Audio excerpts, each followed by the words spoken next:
ನಿಖಿಲ್ ಕುಮಾರಸ್ವಾಮಿ ಇನ್ನು ಯುವಕ, ಮುಂದಿನ ಭವಿಷ್ಯ ಚೆನ್ನಾಗಿರಲಿ. ನಿಖಿಲ್ರ ಸೋಲಿನ ಬಗ್ಗೆ ಸುಮಲತಾ ಅಂಬರೀಶ್ ಈ ರೀತಿ ಪ್ರತಿಕ್ರಿಯಿಸಿದ್ದಾರೆ. ನಿಖಿಲ್ಗೆ ಮುಂದೆ ಒಳ್ಳೆ ಭವಿಷ್ಯ ಇದೆ ಅಂತ ಸುಮಲತಾ ಹಾರೈಸಿದ್ದಾರೆ. ಬೈ ಎಲೆಕ್ಷನ್ ನಲ್ಲಿ ರೂಲಿಂಗ್ ಪಾರ್ಟಿ ಗೆಲ್ಲೋದು ಹೊಸದೇನಲ್ಲ.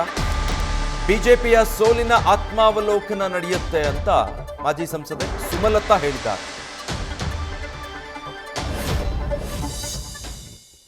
ನಾವು ನೋಡ್ತಿದ್ದಾಗೆ ಜನರಲ್ಲಿ ಯಾವಾಗ್ಲೂ ನೀವು ಎಲ್ಲ ಒಂದು ಹಳೆಯ ಒಂದು ಹಿಂದೆ ನಡೆದಿರೋವಂಥ ಚುನಾವಣೆಯಲ್ಲೂ ಎಸ್ಪೆಷಲಿ ಉಪಚುನಾವಣೆ ಅಂತ ಬಂದಾಗ ರೂಲಿಂಗ್ ಪಾರ್ಟಿಗೆ ಅಡ್ವಾಂಟೇಜ್ ಅನ್ನೋದು ಇದ್ದೇ ಇದೆ. ಅದೊಂಥರ ಹೋಮ್ ಅಡ್ವಾಂಟೇಜು ಕ್ರಿಕೆಟ್ ಟೀಮ್ಗೆ ಇದ್ದಂಗೆ.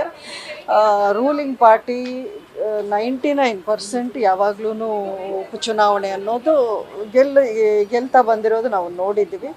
ಸೊ ಇದನ್ನು ನಾವು ಅದರಿಂದ ಏನೋ ಚೇಂಜ್ ಆಗಿಬಿಟ್ಟಿದೆ ಅಥವಾ ಇದು ಇನ್ಯಾವುದಕ್ಕೋ ಒಂದು ದಿಕ್ಸೂಚಿ ಅನ್ನೋದು ಸುಳ್ಳಾಗುತ್ತೆ ಹೇಳಿದ್ರೆ. ಬೈಪೋಲ್ ರಿಸಲ್ಟ್ಸು ಜನರಲ್ ರಿಸಲ್ಟ್ಸ್ಗೂ ಯಾವಾಗಲೂ ನೀವು ದೊಡ್ಡ ವ್ಯತ್ಯಾಸ ನೋಡ್ಬೋದು. ಸಹಜವಾಗಿ ಇದನ್ನು ಅಂದರೆ ಯಾವುದೇ ಪಾರ್ಟಿ ಇರಲಿ ಎಲ್ಲ ಎಲೆಕ್ಷನ್ನೂ ಗೆಲ್ಲಬೇಕು ಅನ್ನೋ ಉದ್ದೇಶ ಇಟ್ಕೊಂಡೇ ಹೋರಾಟ ಮಾಡ್ತೀವಿ.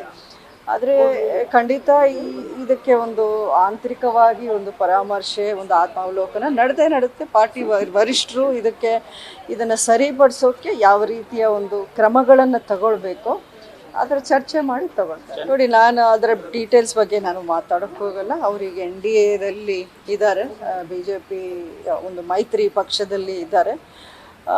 ಖಂಡಿತ ನಿಖಿಲ್ ಇನ್ನೂ ಯುವಕ ಇದ್ದಾರೆ, ಅವ್ರಿಗೆ ಮುಂದೆ ಭವಿಷ್ಯ ಚೆನ್ನಾಗಿರಲಿ ಅಂತ ನಾನು ಹಾರೈಸ್ತೀನಿ.